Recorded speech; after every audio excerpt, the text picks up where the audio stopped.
BB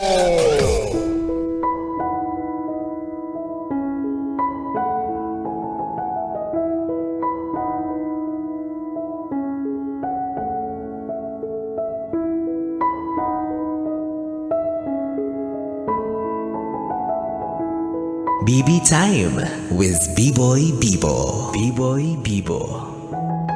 Bibi, so ting nararamdaman mo na tila tinatalikuran ka na ng lahat ng tao sa buhay mo, sino ang unang tumatakbo papalapit sa'yo? Malamang sa malamang, siya yung paboritong kaibigan mo.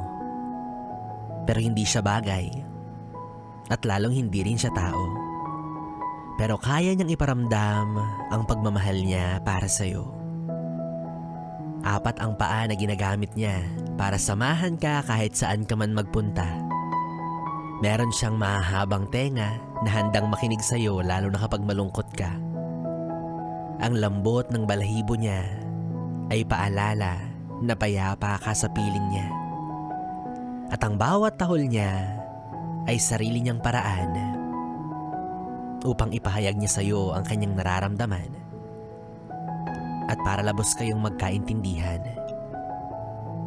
Hayop man sa mata ng karamihan, pero hindi nila lubos na nauunawaan ang malalim na kahulugan ng inyong pagsasamahan. Maaaring aso, ibon, pusa o kahit daga. Pero para sa iyo, hindi lang siya basta alaga.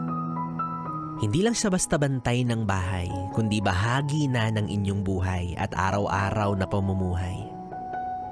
Itinuturing mo siyang matalik mong kaibigan na lagi kang handang damayan at bigyan ng kasiyahan. Talaga namang tapat at sadyang maaasahan. Kaya naman ganun-ganun na lang kung siya ay iyong pahalagahan. Dahil ika nga, mas mahusay pa sila sa pagpaparamdam ng pagmamahal na hindi matutumbasan.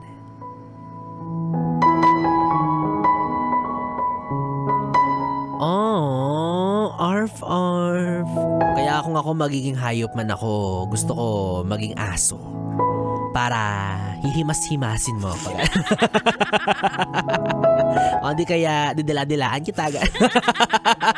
O di ba ganun yung mga dogs? Ganun daw sila magparamdam ng magmamahal nila at lambing. Dinidilaan nila yung amo nila sa mukha. Ikaw talaga.